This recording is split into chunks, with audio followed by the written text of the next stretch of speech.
maybe try to get into chapter 13 also. A lot of reading today, but I got comments to make as we go along on this. So chapter 12 of Numbers, I'll give you time to find that.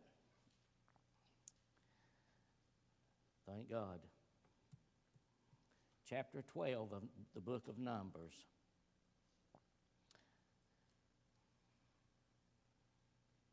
Okay.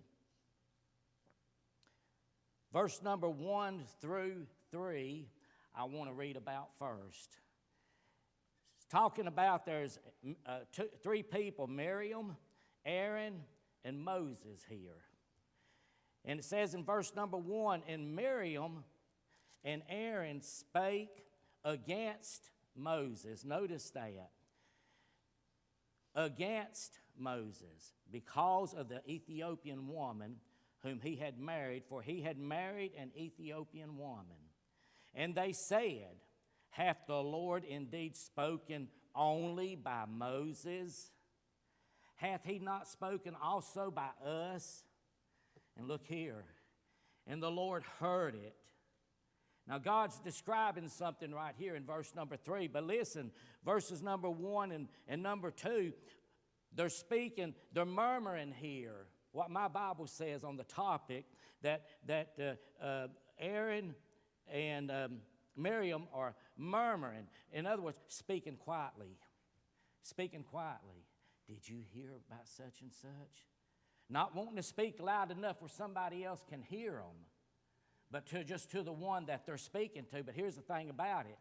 God heard them. And you know, God not only hears the words, God hears the thoughts. We got to be careful even just what we think, and not just what we say, but even what you think. Satan will put words, Satan will put thoughts in our mind. That's just the devil. But it's up to us how we entertain such things like that. But God heard it. And you know, it says here, whom he hath married, for he had married an Ethiopian woman. And they said, hath the Lord indeed spoken only by Moses?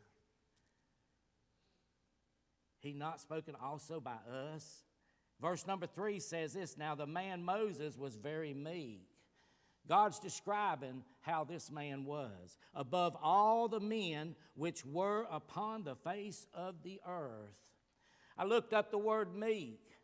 Moses was a man that had a quiet and gentle nature. Quiet and gentle nature.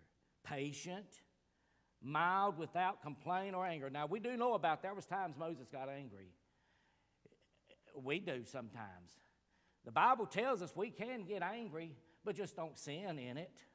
Be angry and sin not. The Bible tells us that.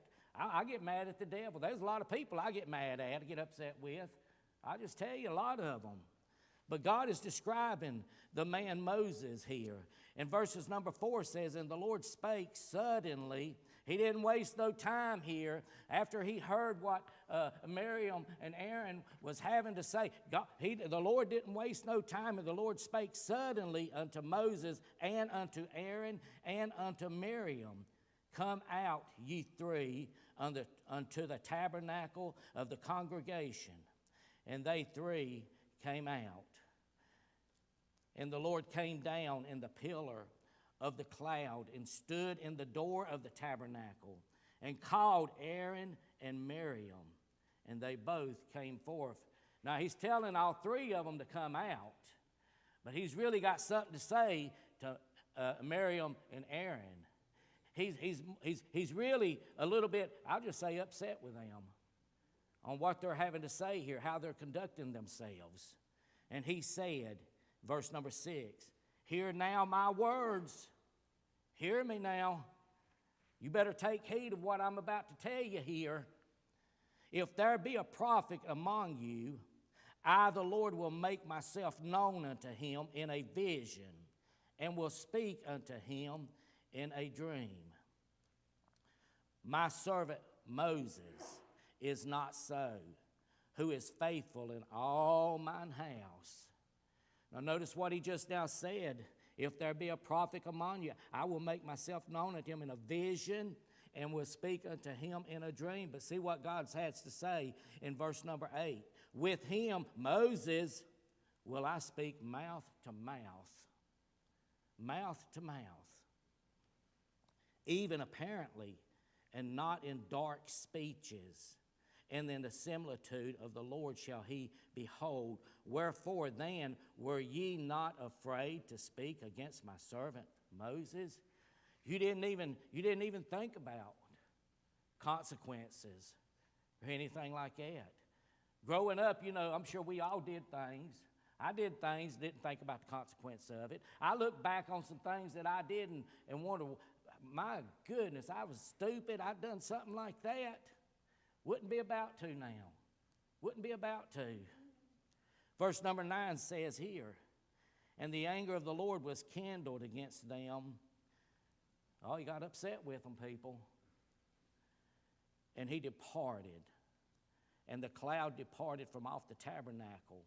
And behold, Miriam became leprous, white as snow. I think that happened to her because of what she had to say. I don't know, how much each one of them did have to say to the other. But here it is. I read here that Miriam became leprous, but I don't read here where Aaron did. White as snow. And Aaron looked upon Miriam, and behold, she was leprous.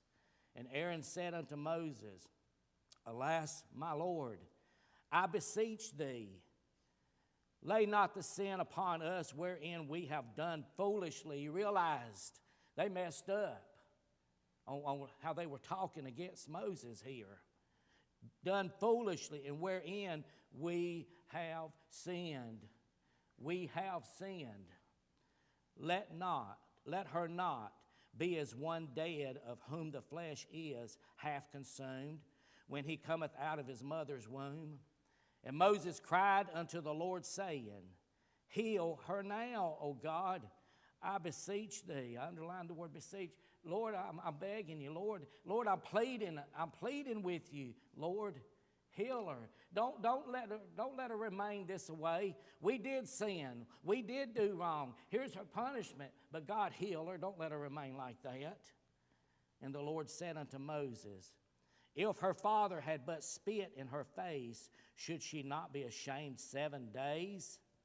Let her be shut out from the camp 7 days, and after that, let her be received in. Again, we do know people that had the leprosy, they had a place of their own. They wasn't around all the rest of the other people. 7 days, because of her leprosy, she had to be in that group. Wasn't able to be around the others. And Miriam was shut out from the camp 7 days, and the people journeyed not till Miriam was brought in again. There was going to be a journey take place. We'll read about it in chapter number 13. Something that God had for the children of Israel here. And afterward, the people removed. After she had spent that 7 days, they went nowhere. They did not start to take this journey that they was going to go on to Paran. But after she was healed, after that leprosy cleared all up, the people removed from Hazeroth and pitched in the wilderness of Paran. Now this leading in to chapter number 13 on something that God had for the children of Israel. And God has so much for us too. He's already given so much. Just salvation itself, if nothing else, just that alone right there, my gosh, just think about it. But so much that he has blessed you and I with, so much over the years and all. So let's go into chapter number 13.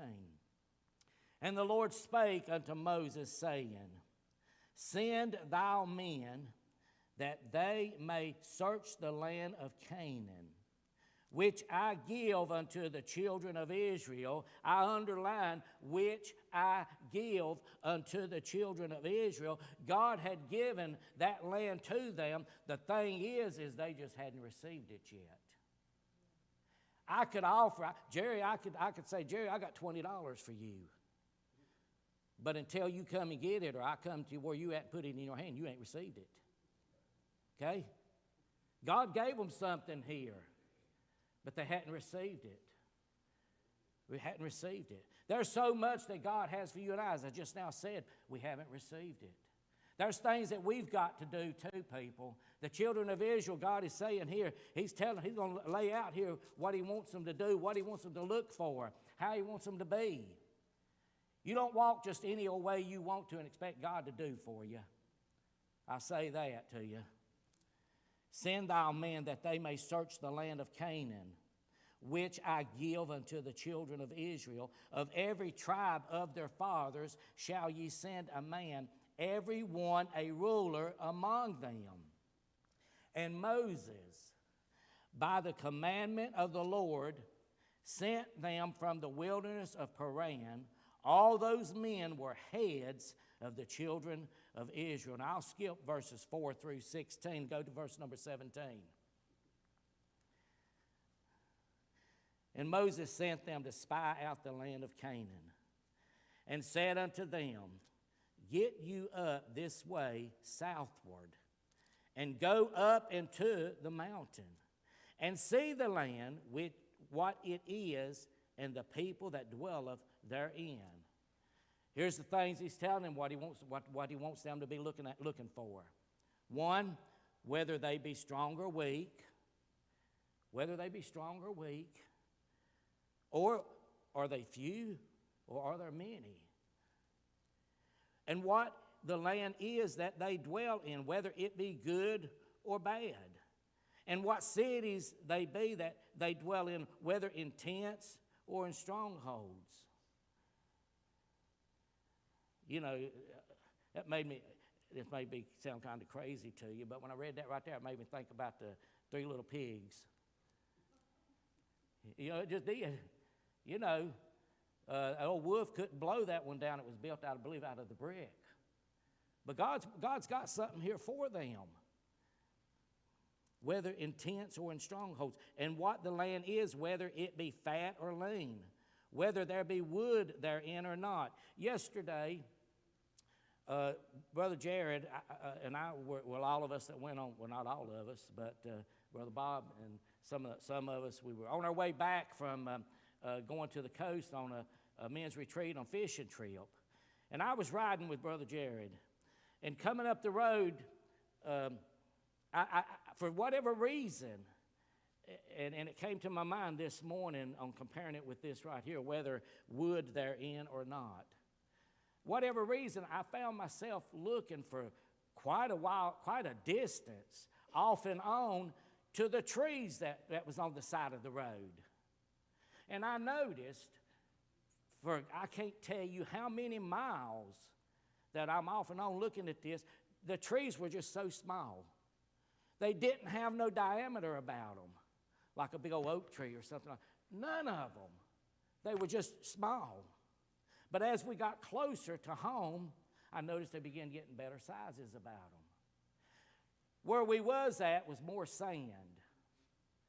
See, God wanted them to look at here, the land.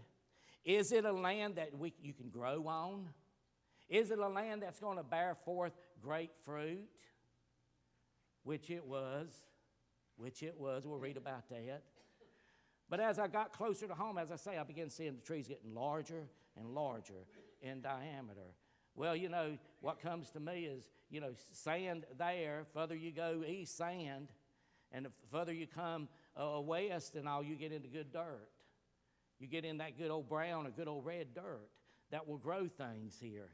So whether that, in verse number 20 again, and what the land is, whether it be fat or lean, whether there be wood therein or not, and be ye of good courage, and bring of the land.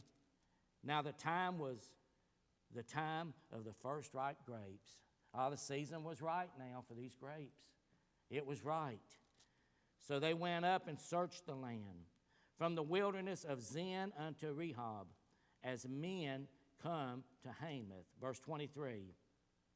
They came unto the brook of Eshcol, cut down from thence a branch with one cluster of grapes. We've all so many times heard about this cluster of grapes. And they bare it between two upon a staff, and they brought of the pomegranates and of the figs. The place was called the Brook of Eshcol because of the cluster of grapes which the children of Israel cut down from thence. And they returned from searching of the land after 40 days. 40 days that they was out looking and taking note of what was available there on this land. Verse 26, and they went and came to Moses and to Aaron and to all the congregation of the children of Israel unto the wilderness of Paran to Kadesh, and brought back word unto them and unto all the congregation, and showed them the fruit of the land. Now, if you're seeing a cluster of grapes like what they brought back, you just think about what everything else was like. You know. And they told him and said, we came unto the land where thou sentest us, and surely it floweth with milk and honey. And this is the fruit of it. Here's the proof that we got right here. Just look at these grapes. Just look at the grapes. Now, up to this point, it was a good report. Good report that they was bringing back. But see what happens pretty quickly right here. Talking about the fruit was a good report.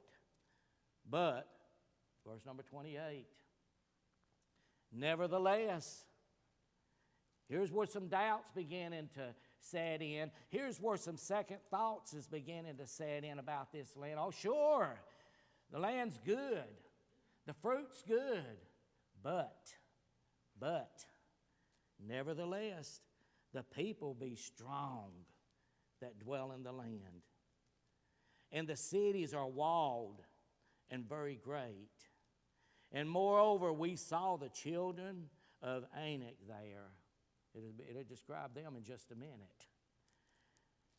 The Amalekites dwell in the land of the south, and the Hittites and the Jebusites and the Amorites dwell in the mountains, and the Canaanites dwell by the sea and by the coast of Jordan. Given that report, doubt here, not only that, but fear setting in. Afraid here, afraid. But God done said He given it to them. They just hadn't received it. But look at what number 30. Thank God. Thank God for the Calebs here. And Caleb stilled the people before Moses.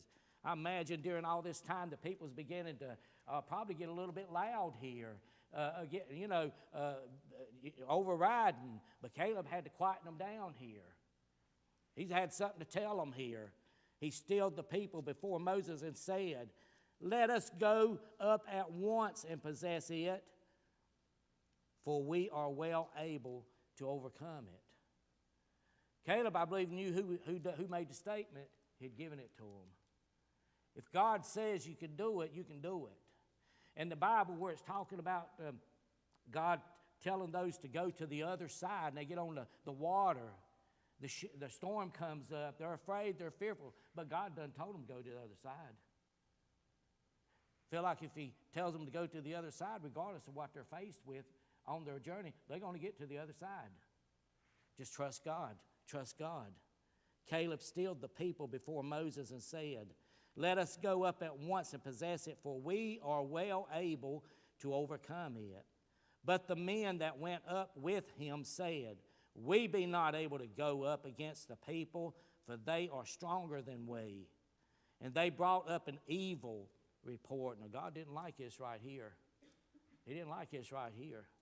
They brought up an evil report of the land which they had searched unto the children of Israel. They'd done been saying what the land grows. Done been told about other things here. Saying the land through which we have gone to search it, it is a land that eateth up the inhabitants thereof. And all the people that we saw in it are men of great stature. And there we saw the giants, the sons of Anak, which come of the giants. And we were in our own sight as grasshoppers. That's what they thought of themselves. After they see the giants, what they're calling the giants, then they began just putting themselves down. Belittling themselves, here's what they was doing. And so we were in their sight.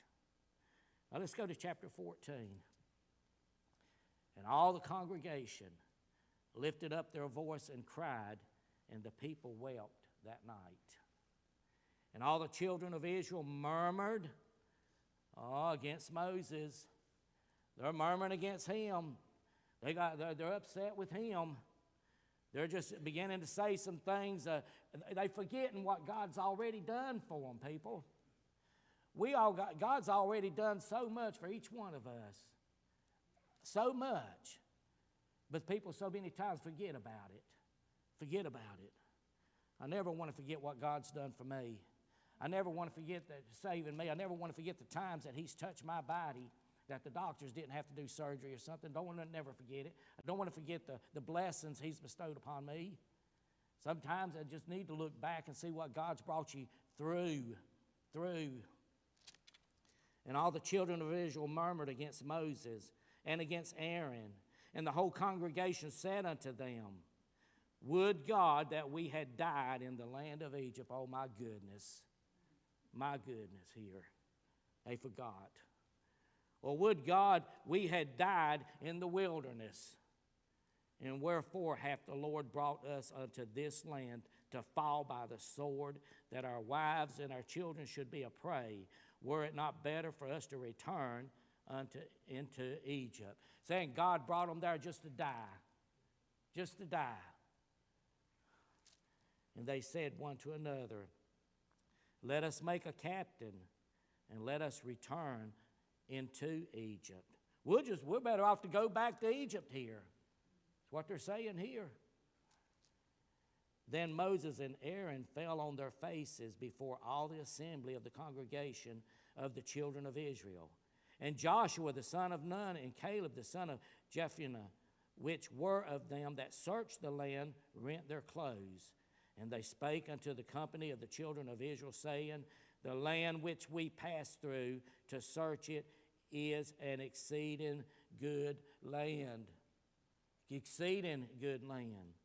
If the Lord delight in us, God already given it to them. Make me think of Gideon and the 300, what they were faced with. But with 300, look what they did, what God did through them. If the Lord delight in us, then He will bring us into this land and give it us, a land which floweth with milk and honey. Only rebel not ye against the Lord, neither fear ye the people of the land. For they are bread for us. Their defense is departed from them, and the Lord is with us. Fear them not. People, we know regardless of whatever takes place, in our time here, we've won. We've won. Praise the Lord for that. But all the congregation bade stone them with stones, and the glory of the Lord appeared in the tabernacle of the congregation before all the children of Israel. And the Lord said unto Moses, oh, Lord, watch this now. How long will this people provoke me? And how long will it be ere they believe me?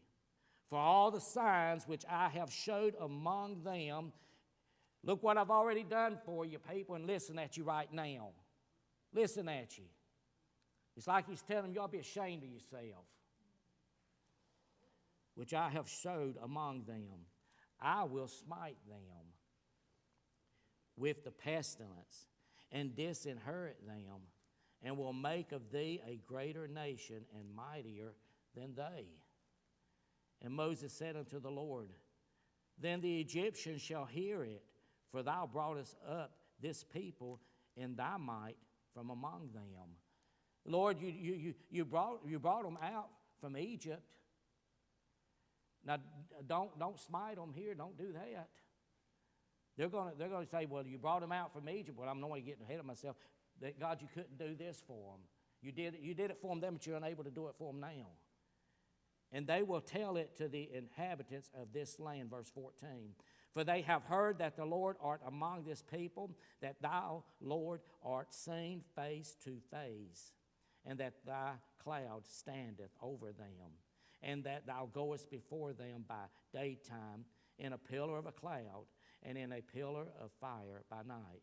Now, if thou shalt kill all this people as one man, then the nations which have heard the fame of thee will speak, saying, because the Lord was not able to bring this people into the land which he sware unto them, therefore he hath slain them in the wilderness. They would then say, well, he ain't who he thinks he is.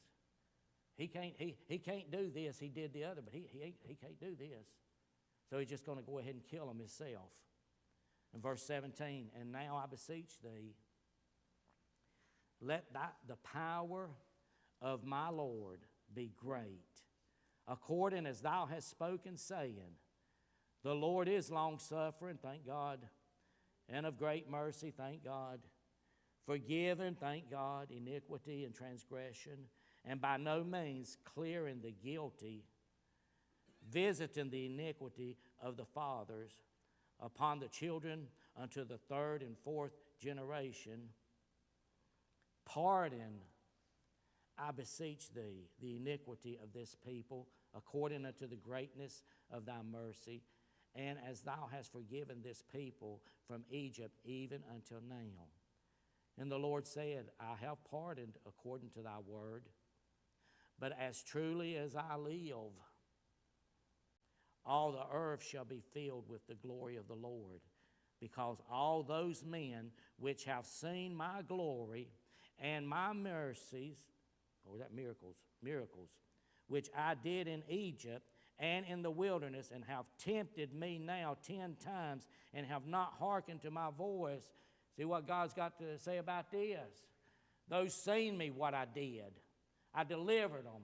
Those that seen it and those that's going against it right now, those that's wanting to grumble and complain right now, surely they shall not see the land which I swear unto their fathers, neither shall any of them that provoke me see it. We got to be careful.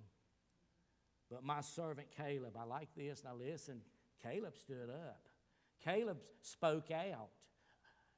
Caleb was one speaking out against a crowd because he hath another spirit. Notice that, another spirit.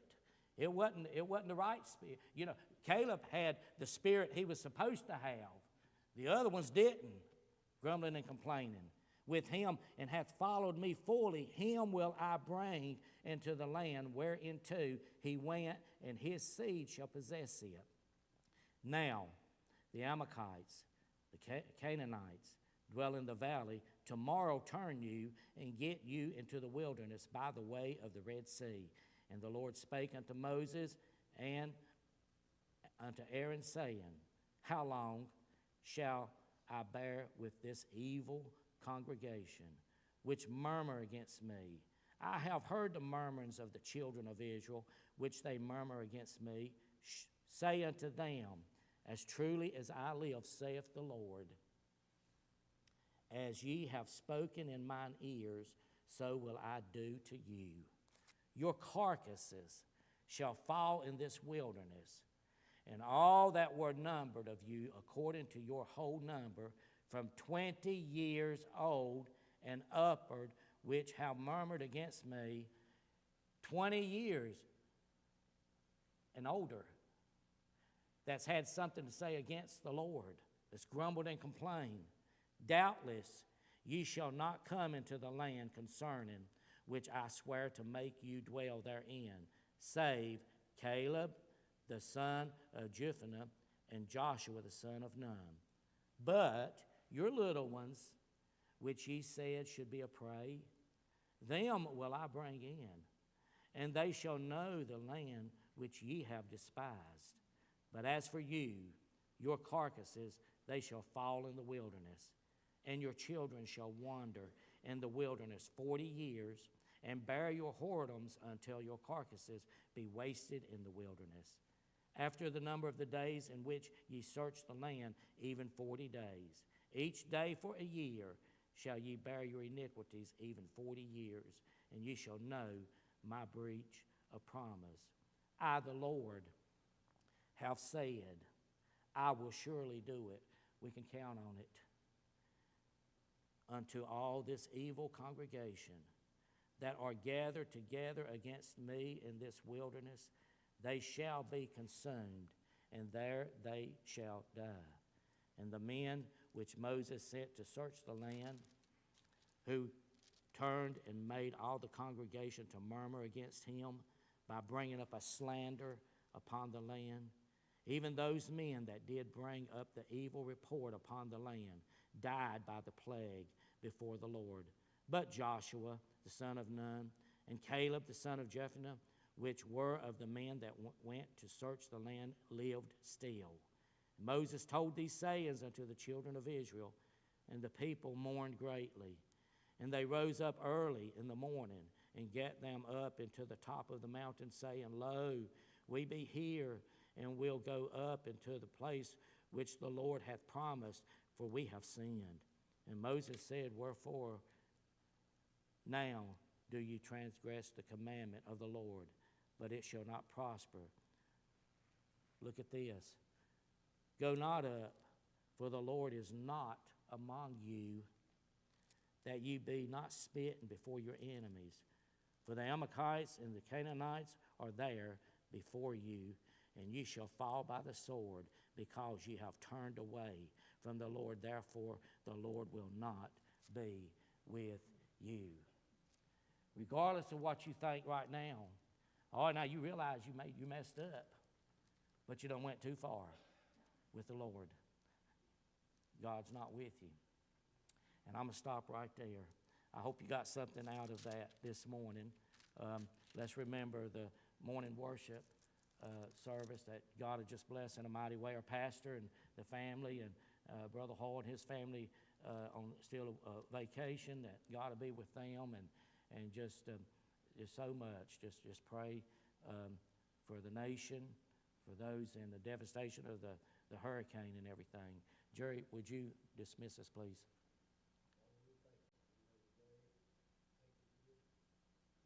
Yes, Lord. Yes, Lord.